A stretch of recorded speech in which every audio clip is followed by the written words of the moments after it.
şu ağaç artık hikmeti bilmiyorum. Sadaka mıdır, zekat mıdır? Allahu alem.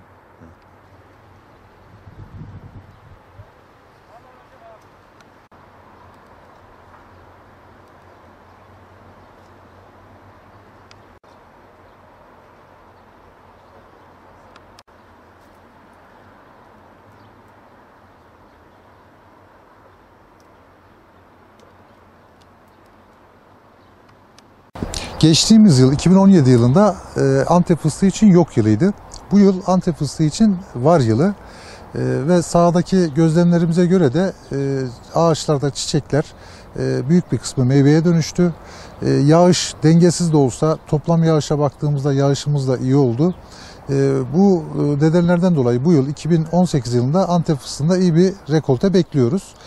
Tabii bu arada bazı bölgelerde olumsuzluklar yaşandı ama bu toplam rekoltemizi etkileyecek düzeyde değil. Dolu yağışı çok oldu bu yıl.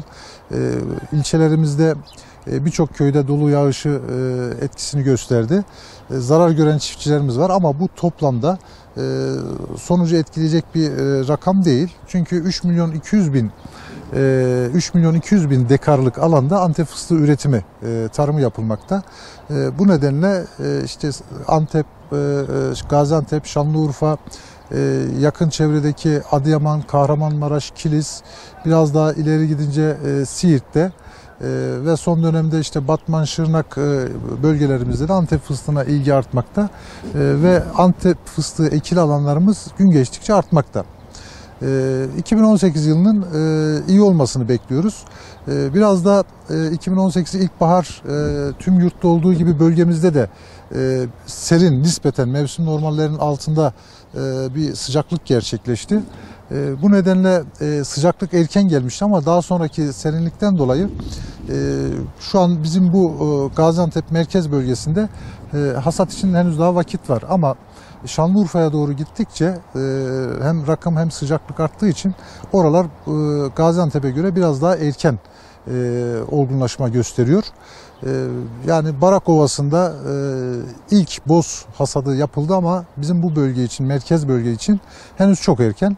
Normalde Ağustos'un başlarında biz boz hasadını bekliyoruz kendi bölgemizde.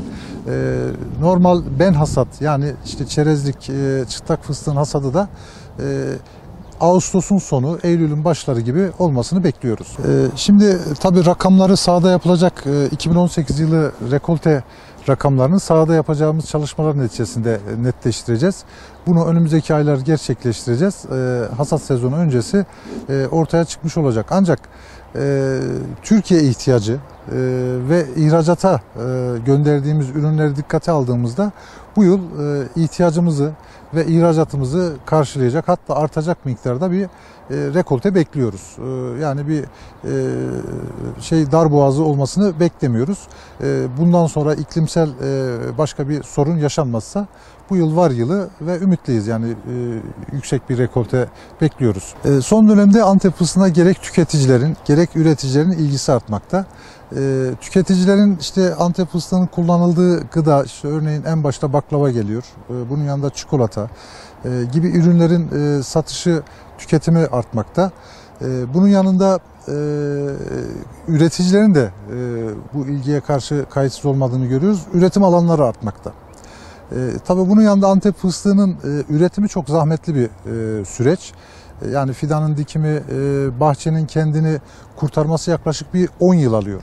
10 yıla kadar üreticiler vermeden, bahçeden herhangi bir gelir elde etmeden sürekli masraf ediyorlar ve daha sonra bir yıl yüksek verim, bir yıl düşük verim alıyorlar.